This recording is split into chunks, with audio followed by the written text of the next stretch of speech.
മലയാളികളുടെ number 1 choice Kerala matrimony. ഇനി അതോർത്ത് വിഷമിക്കേണ്ട മാഡം. എന്തായാലും കേസിന്റെ കാര്യങ്ങളൊക്കെ നടക്കട്ടെ. അമ്മ, നമ്മൾ ഇനി സൂക്ഷിക്കണം. ഗിരീഷ് ഏട്ടനും രചന ചേച്ചിയും സൂക്ഷിക്കണം. എന്താ മോളെ? ത്യാഗരാജന്റെ ആൾക്കാര് നമ്മുടെ പുറകെ ഉണ്ട്.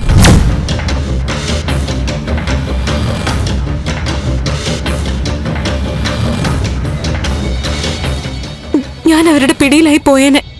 എന്നെ പിന്തുടർന്ന് കുറച്ച് ആളുകളുണ്ടായിരുന്നു. അവസാനിച്ചെന്ന് തന്നെയാ കരുതിയത്. ഭാഗ്യത്തിന് ഒരു പോലീസ് ഉദ്യോഗസ്ഥയ്ക്ക് അപകടം മനസ്സിലായി. മോളെ, അവര് ബുദ്ധിപരമായിട്ട് എന്നെ രക്ഷിച്ചു.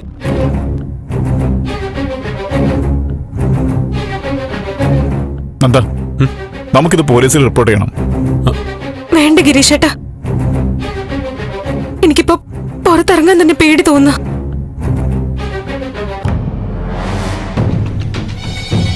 ആർക്കും എന്ത് സംഭവിക്കും, അങ്ങനെയാ സാഹചര്യം. അമ്മേ, ദൈവം പറയുന്ന നേരാ. ആരോ പുറകെ തന്നെ ഉണ്ടെന്ന് കരുതി തന്നെ വേണം നമ്മൾ പുറത്തിറങ്ങാൻ.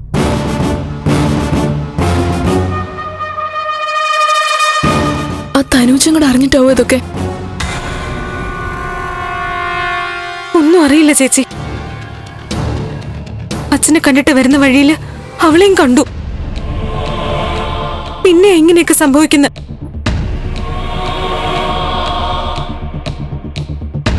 നടന്നു വരുമ്പോ ചിലരെന്നെ വഴിയിൽ പ്രതീക്ഷിച്ച പോലെ തന്നെ നിൽക്കുന്നുണ്ടായിരുന്നു.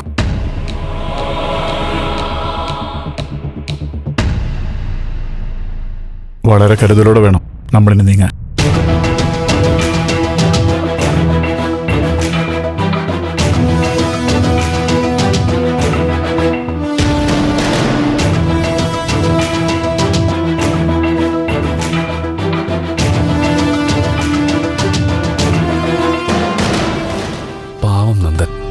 ആ കാറ് വിറ്റ് പൈസ വാങ്ങുന്നത് പുറത്തെവിടെയും വെച്ച് മതിയായിരുന്നു മോനെ.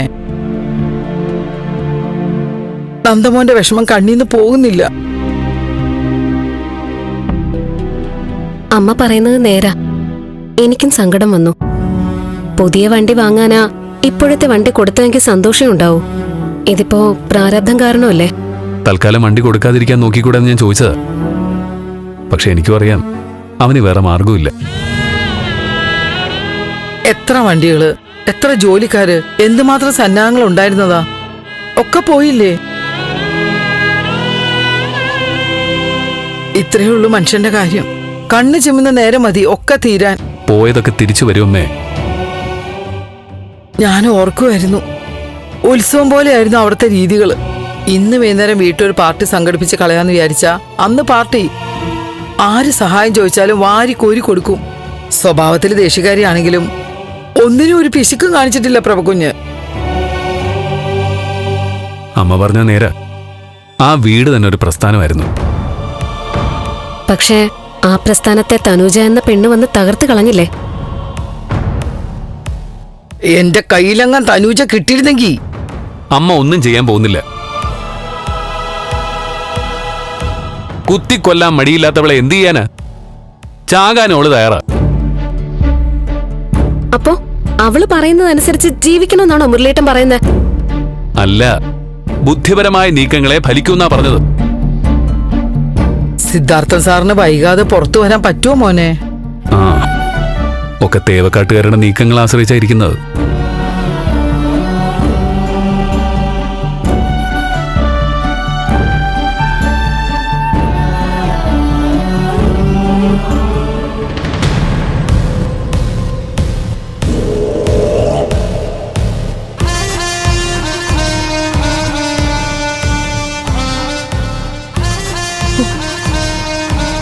ബാലു,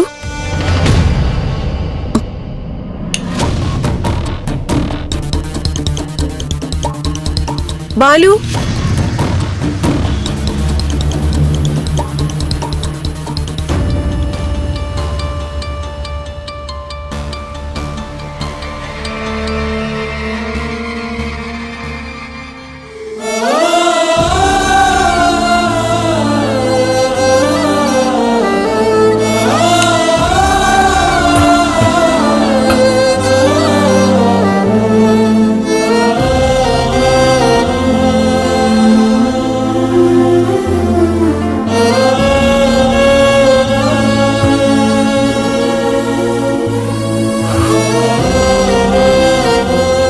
എന്താ ബാലു?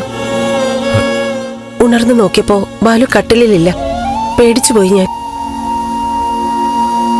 എന്താ ഇവിടെ നിൽക്കുന്നേ? ഒരു സമാധാനം കിട്ടണില്ല, ഉറങ്ങാൻ പറ്റണില്ല, ഉണർന്നിരിക്കാനും പറ്റണില്ല. നെഞ്ചിനുള്ളിലൊക്കെ ഒരു പുകച്ചില്.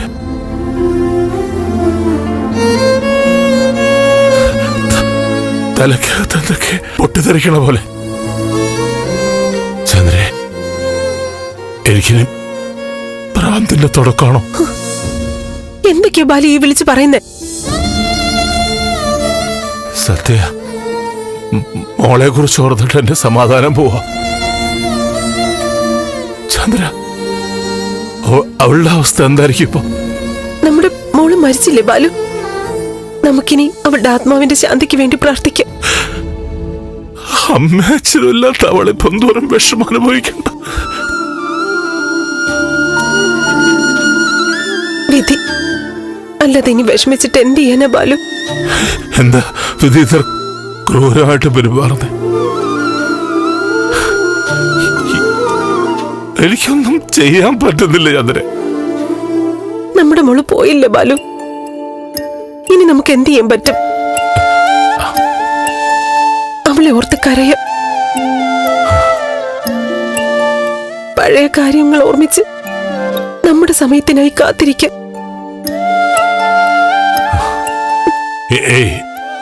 ബാലു, ബാലു വന്നേ, വാ നമുക്ക് കിടക്കാം. വാ, അവൾക്ക് വേണ്ടി എന്തെങ്കിലും ചെയ്യണം ചന്ദ്രേ. നമ്മൾ ക്രിയകളൊക്കെ ചെയ്യുന്നുണ്ടല്ലോ ബാലു. പിന്നെ അവളുടെ പേരിൽ ട്രസ്റ്റ് ഉണ്ടാക്കുന്ന കാര്യങ്ങളൊക്കെ ആലോചിച്ചില്ലേ? നമുക്ക് അതും ചെയ്യാലോ. അവളുടെ വിഷമങ്ങൾ മാറ്റാൻ എന്താ ചെയ്യാ ചന്ദ്രേ? അവളുടെ വിഷമങ്ങളൊക്കെ അവസാനിച്ചില്ലേ? അവളല്ലേ ഇപ്പൊ നമ്മുടെ ദുഃഖം. ബാലു വാ പ്ലീസ്. ബാലു, പറഞ്ഞില്ലേ ചന്ദ്രേ, എനിക്ക് ഉറക്കം വരുന്നില്ല. തലക്കകത്ത് എന്തൊക്കെയോ ഭാരം പോലെ, മനസ്സ് പിടിവിട്ടു പോകുന്ന പോലെ. ബാലു, ബാലു, ബാലു, ബാലു, ബാലു, ബാലു, എന്താ? പറ്റുന്നില്ല ചന്ദ്രേ.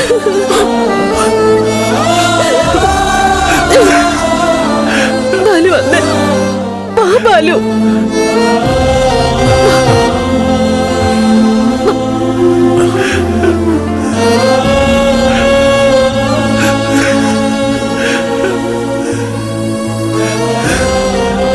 എനിക്ക് ഉറക്കം വരുന്നില്ല.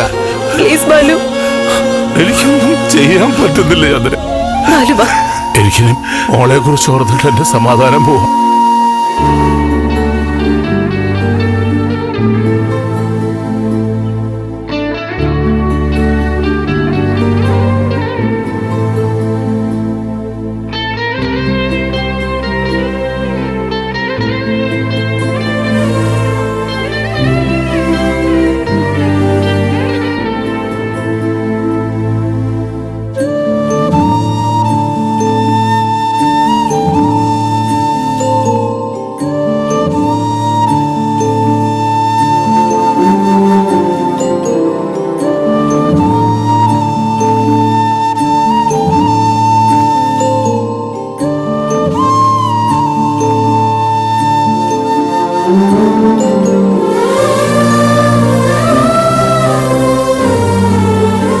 ചേച്ചി, ചന്ദ്രോത്തുകാരെ കുറിച്ചാണ് ആലോചിക്കുന്നത്. പകരം വീട്ടാൻ സാധിച്ചില്ലല്ലോ എന്നുള്ള വിഷമാണോ? ചേച്ചി വിളിച്ചു പറഞ്ഞിട്ടാണ് ആ ദേവിയെ വിട്ടയച്ചത്.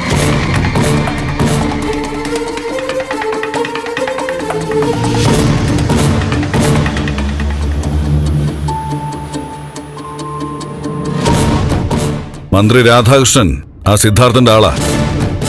അയാളുടെ വാക്ക് കേട്ട് പേടിച്ച് അവളെ കൊല്ലാതെ വിടാൻ പാടില്ലായിരുന്നു.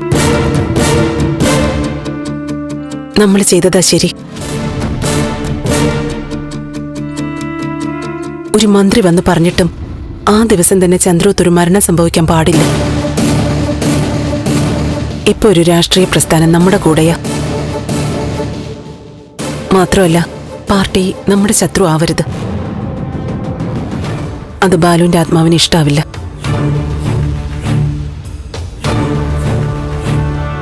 പാർട്ടി പറയുന്നതിനപ്പുറം ഒന്നും പ്രവർത്തിച്ചിട്ടില്ല ബാലു. അതുകൊണ്ടാ ഞാനായിട്ട് തന്നെ പറഞ്ഞത് ദേവിക ഒന്നും ചെയ്യണ്ടെന്ന്.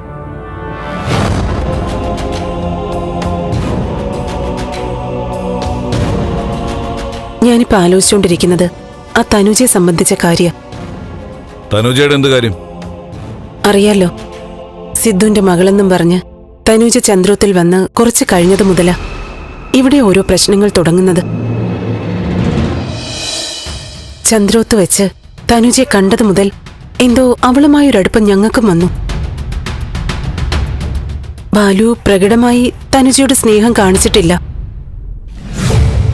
പക്ഷേ ഉള്ളിൽ അവളോട് വാത്സല്യം ഉണ്ടായിരുന്നു.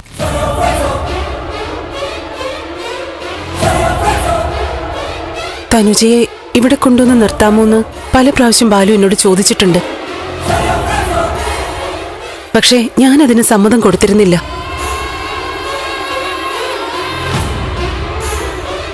മരിക്കുന്നതിന് കുറച്ച് ദിവസം മുമ്പ് എന്തോ ഒരു കാര്യം പറയാൻ തുടങ്ങിയതാ ബാലു.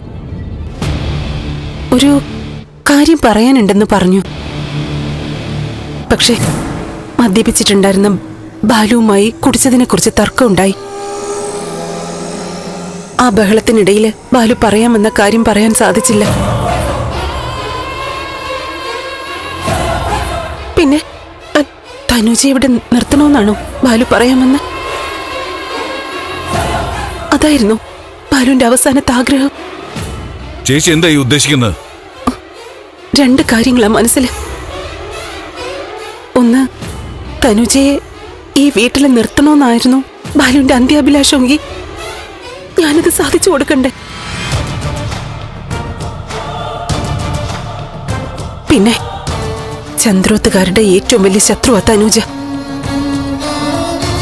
അങ്ങനെയാവുമ്പോ അവളെ നമ്മുടെ കൂടെ നിർത്തുന്നതിൽ ഒരു പ്രതികാരത്തിന്റെ സ്വഭാവം കിട്ടും. മനസ്സിനൊരു സുഖം ഉണ്ടാവും. ത്യാഗരാജ, എന്തുകൊണ്ട് തനുജയെ ഈ വീട്ടിൽ നിർത്തി സംരക്ഷിച്ചൂടാ? പറ്റില്ല. അവളിവിടെ വരെയും പോവുകയും ചെയ്യുന്നത് പോലും എനിക്ക് ഇഷ്ടമല്ല. പിന്നെയല്ലേ കൂടെ നിർത്തല്. മോനെ, ചേച്ചി ചേച്ചി എന്തൊക്കെ ന്യായം പറഞ്ഞാലും അവള് സിദ്ധാർത്ഥന്റെ ചോരയാ. സിദ്ധാർത്ഥന് ബന്ധമുള്ള ആരും നമുക്ക് ശത്രുക്കളാണ്.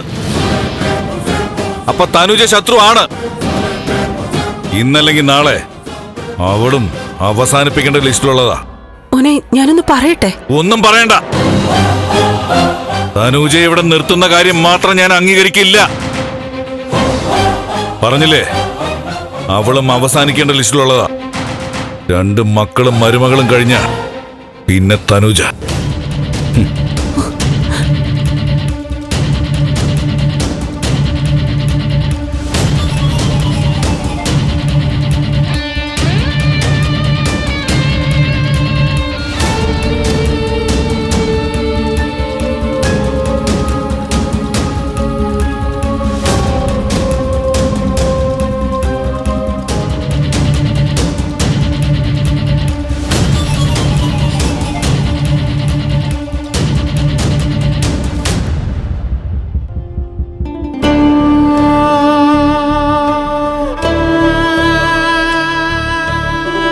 നന്ദനോടും രജനിയോടും എനിക്കൊരു പ്രധാനപ്പെട്ട കാര്യം പറയാനുണ്ട്. ആ കാര്യം ഗിരിയുടെ മുന്നിൽ വെച്ച് വേണം പറയാനെന്നുള്ളതുകൊണ്ടാ നിങ്ങളോട് നിൽക്കണമെന്ന് ഞാൻ പറഞ്ഞത്. മാഡം, എന്താ കാര്യം? അഡ്വക്കേറ്റിന് നമ്മൾ അഡ്വാൻസ് കൊടുത്തു. പക്ഷെ കേസുമായിട്ട് ബന്ധപ്പെട്ട് വലിയ ചെലവുകൾ ഇനി വരാൻ കിടക്കുന്നതേ ഉള്ളൂ. അതിനുവേണ്ടി നമ്മൾ കാര്യമായിട്ടൊരു ഫണ്ട് കാണുക തന്നെ വേണം. ഇനി കടം വാങ്ങിക്കുക എന്നുള്ളൊരു മാർഗം മാത്രമേ നമുക്ക് മുന്നിലുള്ളൂ എന്നാണ് നിങ്ങളൊക്കെ കരുതുന്നത്. പക്ഷെ അത് വേണ്ട. കുറച്ച് കാശ് കൃത്യമായിട്ട് കയ്യിൽ വേണം. അതിന് ഞാൻ ആലോചിച്ചപ്പോൾ ഒരു വഴി എനിക്ക് തോന്നി. നമ്മുടെ ഈ വീടും മറ്റു പ്രധാന പ്രോപ്പർട്ടികളുമെല്ലാം കമ്പനി ലോണിന് വേണ്ടി ബാങ്കിൽ ഈടില്ല. പക്ഷെ മലയും കീഴില് നമ്മുടെ കുറച്ച് ഭൂമിയുണ്ട്, ഒരു 10 സെന്റ്. ഒരുപാട് വർഷങ്ങൾക്ക് മുൻപ് സിദ്ധുവിന്റെ പേരിൽ വാങ്ങിച്ചിട്ട ഭൂമിയാ അത്. നമ്മുടെ ഇപ്പോഴത്തെ അവസ്ഥയില് അത് നമുക്കൊരു നേട്ടമാ. അതിനടുത്ത് വലിയ പ്രോജക്റ്റുകൾ എന്തോ വരാൻ പോകുന്നുണ്ട്.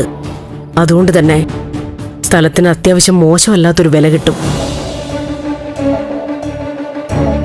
എന്റെ തീരുമാനം അതങ്ങ് വിൽക്കാന്നാ. നല്ല തീരുമാനമെന്നാണ് ഞാൻ പറയുന്നത്. കാശിന് വേണ്ടിയുള്ള അലച്ചിലാണ് സാധാരണക്കാരനെ തകർത്ത് കളയുന്നത്.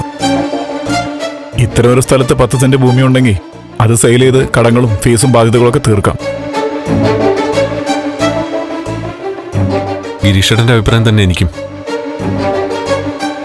വിടുന്നത് വിഷമമാണെങ്കിലും ഇപ്പോ വേറെ മാർഗമൊന്നുമില്ലല്ലോ. അത് നടക്കട്ടമ്മേ. മോളെന്ത് പറയുന്നു? അതെ അമ്മേ, അങ്ങനെ തന്നെ ആവട്ടെ.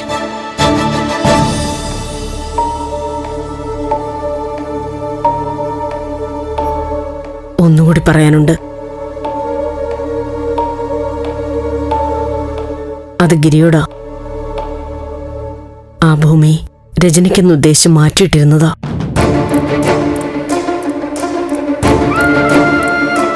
ഗിരിക്കും രജനിക്കും അവകാശപ്പെട്ടത് ഇവിടുത്തെ ഒരു കാര്യത്തിന് വിനിയോഗിക്കാന്ന് വെച്ചാ. മാഡം ഞങ്ങൾ കളിയാക്കുകയാണോ? കളിയാക്കിയതാണെങ്കിൽ മോശമായിപ്പോയി. കാര്യമായിട്ടാ പറഞ്ഞെങ്കിൽ മാഡം ഇതുവരെ എന്നെ മനസ്സിലാക്കിയില്ല എന്നർത്ഥം. രണ്ടായാലും വിഷമം തന്നെ. ഞാൻ അത് അമ്മ ഈ ഒരു അവസ്ഥയിൽ പറഞ്ഞു പോയതാ ഗിരീഷേട്ടാ. സോറി ഗിരീഷേ. കാലം പലതരത്തിലും എന്നെ പല പാഠങ്ങളും പഠിപ്പിക്കുക. അതിലൊന്ന് ഗിരീഷിനെ കുറിച്ചുള്ള വിലയിരുത്തൽ. പണ്ട് ഞാൻ ഒരുപാട് വിഷമിപ്പിച്ച ആൾ ഇപ്പൊ എന്റെ വിഷമം മാറ്റാൻ കൂടെ നിൽക്കുന്നു.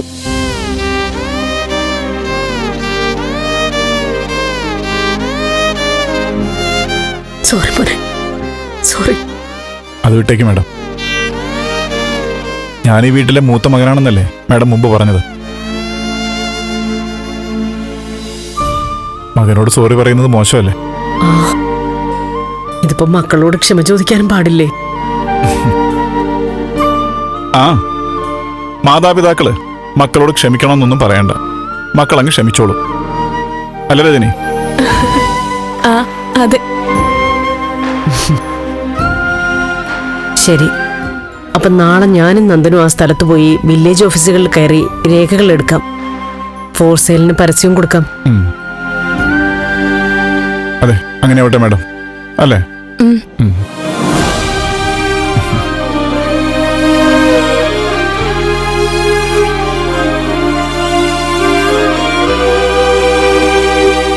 ഒരു കാര്യം നിങ്ങളോടൊന്ന് സംസാരിക്കാനാ ദേവിയും കൂട്ടി മോനോട് ഇങ്ങോട്ട് വരാൻ പറഞ്ഞത്.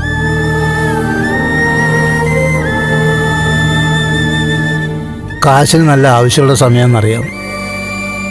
കാറ് പോലും വിറ്റു എന്നറിഞ്ഞു.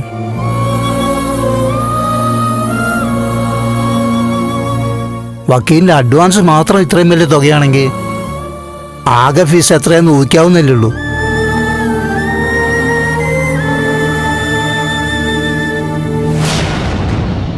ഞാൻ 1-2 പേരോട് കുറച്ച് കാശ് ചോദിച്ചിട്ടുണ്ട്.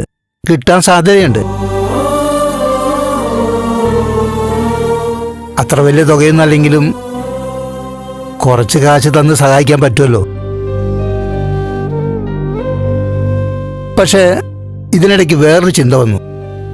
അത് പറയാനാ നിങ്ങളെ വിളിപ്പിച്ചത്.